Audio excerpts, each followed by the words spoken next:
ॐ विश्वानि देव सवितर्दुरितानि पराशुभ यद्भद्रं तन्न आशुभ। ॐ सभी आर्याओं को नमस्ते। सम्मानित मातृशक्ति, विशेषतः आज हमारा विषय आर्य समाज और महिलाएं। क्या महिलाओं को आर्य समाज में दोयम दर्जे का नागरिक समझा जाता है?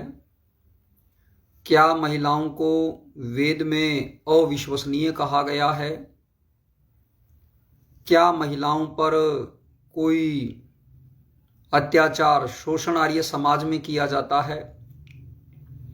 यह प्रश्न इसलिए खड़ा हुआ है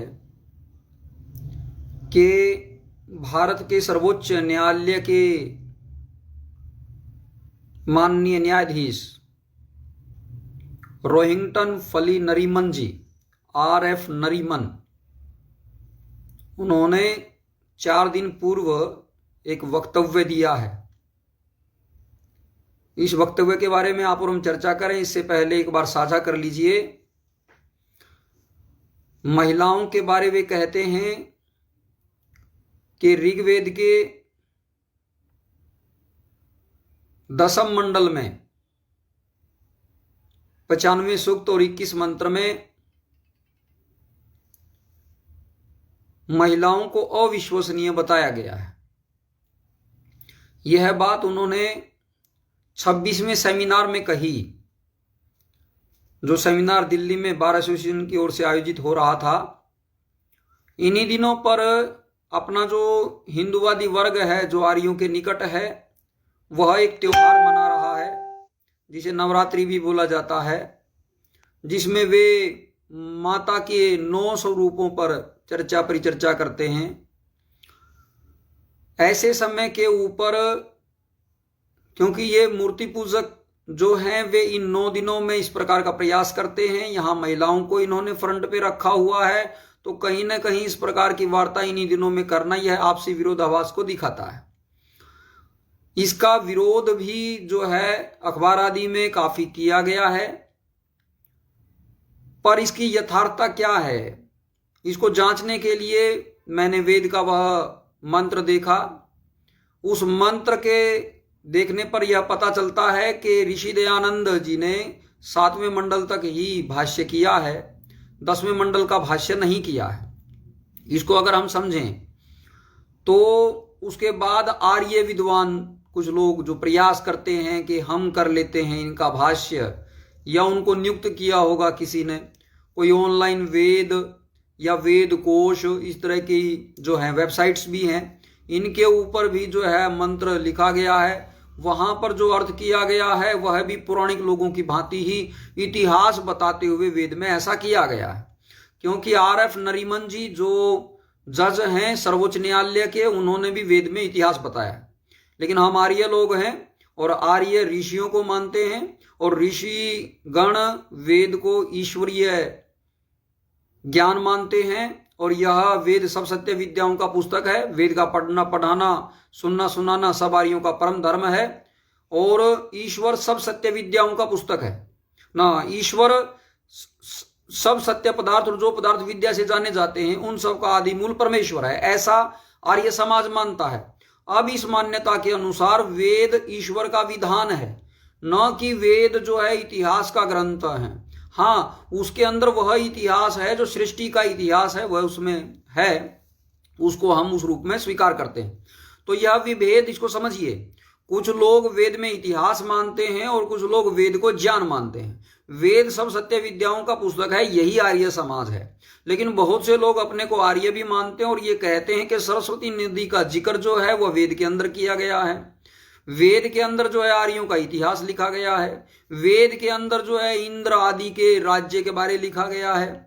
वेद के अंदर जो है गंगा यमुना आदि त्रिवेणी आदि का भी चर्चा आदि इसमें है। इस प्रकार की अवधारणाएं करते हैं।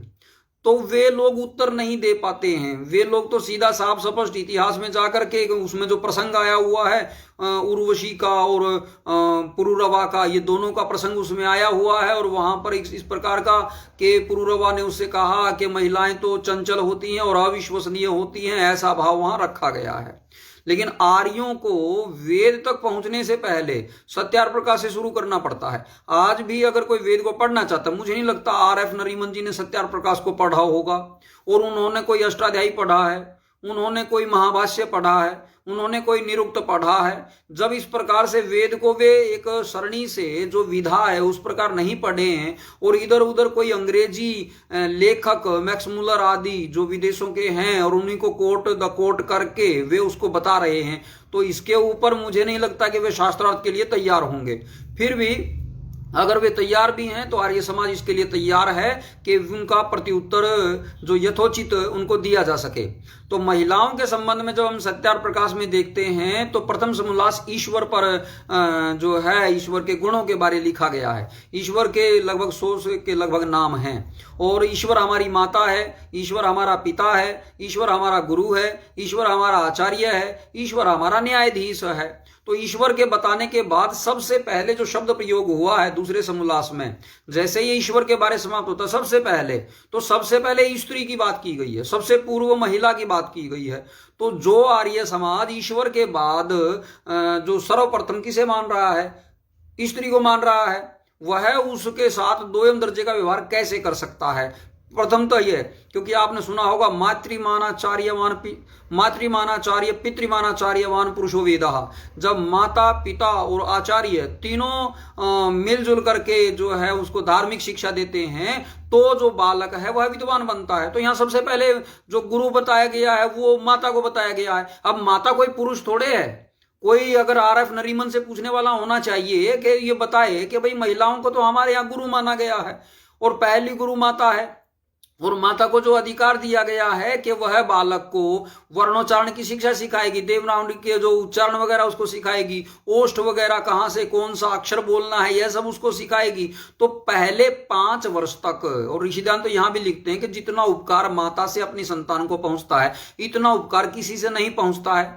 तो वहां पर भी उपकार की बात लिखी गई है। स्त्री के संबंध में यह दूसरे समोल्लास की बात मैं आपको बताता हूं।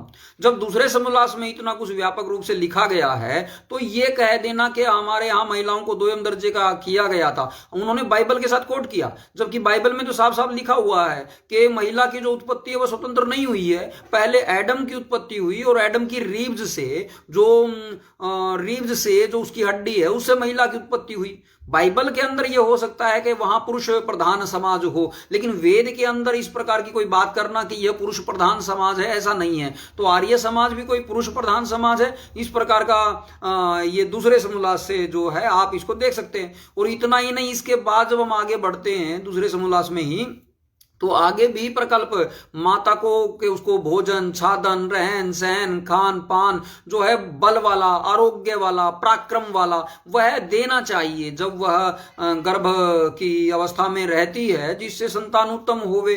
तो ये उसमें लिखा गया है। वहां पर भी देखते हैं तो उसका ऐसी अवस्था में भी ख्याल रखने की बात की गई है, उसको बहुत ही अच्छे तरीके के साथ बढ़ाने की चर्चा की गई है। तो यहां पर भी दोयम दर्जा दिखाई नहीं पड़ता है। फिर हम आगे बढ़ते हैं तो हम ये पाते हैं, हमारी परंपरा भी हमारे हरियाणा प्रदेश या पंजाब में या संपूर्ण भारतवर्ष में एक चीज देखने को मिलती है कि जब बेटी के यहाँ कोई जाता है, बुआ के यहाँ कोई जाता है, या कोई स्त्री जो अपने नेक में इस प्रकार लगती है उसे मिलने जाता है, तो कुछ ना कुछ उपहार लेकर के जाते हैं।